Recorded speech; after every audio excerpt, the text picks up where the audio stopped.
윤상현 의원입니다. 내일이 윤석열 대통령 탄핵 심판 선고 기일입니다. 지난 12월 14일 국회에서 탄핵 소추안이 의결된 지 111일 만이고 또 대통령의 최후 변론이 있은 지 38일 만입니다. 내일은 대한민국 헌정사의 중대한 변곡점이 될 것이고 또 결과에 따라서 대한민국 헌법과 법치주의를 지키느냐는 중요한 전환점이 될 것입니다. 그래서 몇 가지 말씀을 드리고자 합니다. 먼저 민주당에 대해서 말씀드리도록 하겠습니다.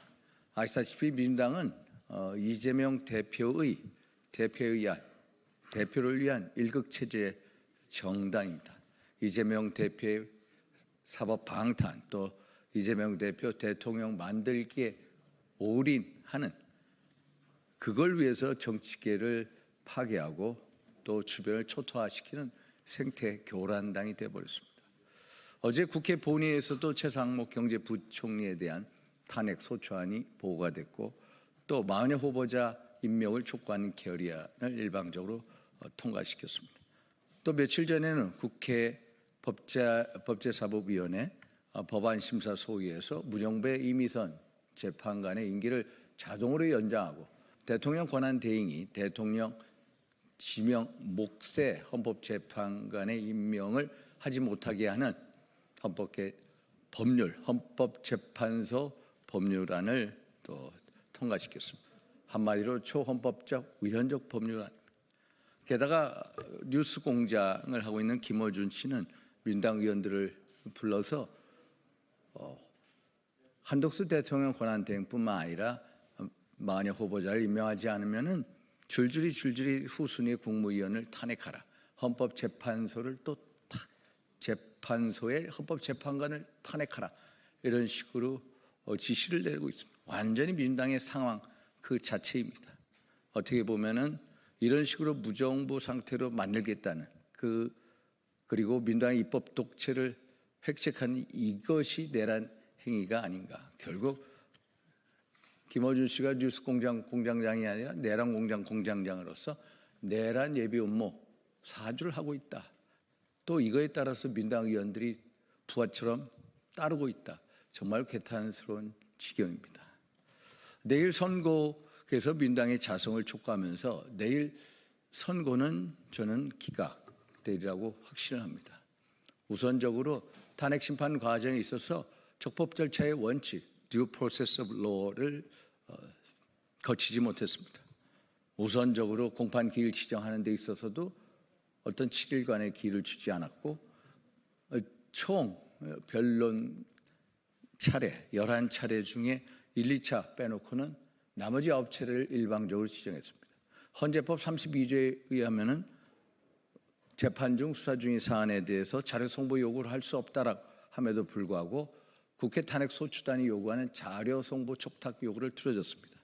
헌재법 40조에 보면은 탄핵 심판은 형사소송법의 규정을 준용하기로 되어 있는데 2020년 개정된 형사소송법 개정안 312조에 의하면은 증인이 검찰 등 수사기관에서 진술한 자기 진술서에 대해서 부동의할 경우에는 증거 능력을 인정하지 않음에도 불구하고 증거 능력을 인정했습니다. 이런 식으로 위법 사례가 무려 10차례가 넘습니다. 이런 식으로 절차적인 흠결로 가득 찬 탄핵 심판은 결과의 정당성을 담보할 수가 없다. 당연히 각하사유가 될 수밖에 없다라는 말씀을 드립니다. 또 12.3 비상계엄은 내란이라고 하는데 내란이 성립되기 위해서는 형법 87조, 형법 91조, 대법원 판례 1997년 판례를 보건데 고의성이 있어야 되고 국헌문란의 목적이 있어야 되고 객관적인 폭동이 존재를 해야 됩니다. 이런 면에 있어서 내란죄라는 게 성립될 수가 없다.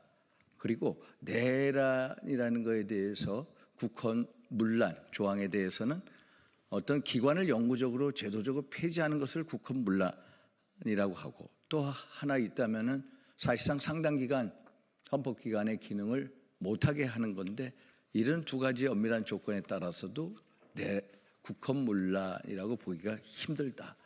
그러면은 일단 탄핵 소추단이 결국 이러한 혐의점에 대해서 제대로 입증하지 못했다. 그래서 대통령으로부터 정치인에 대한 직접적인 체포 지시나 국회의원 무력화 시도 지시를 밝혀내지 못했다.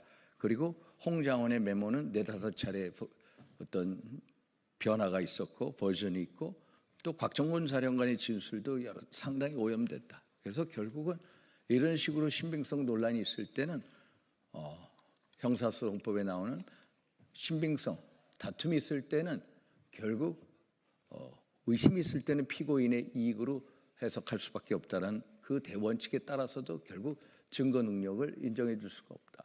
결국 그러면은 이런 식의 어떤 법리적인 논리 구조를 따라간다면은 헌법과 법률을 대통령이 파면당할 정도로 중대하게 위반했느냐 이런 면에 있어서는 아니다라는 법적인 답변이 나올 수밖에 없고 그러면 기각과 각하가 될 수밖에 없다.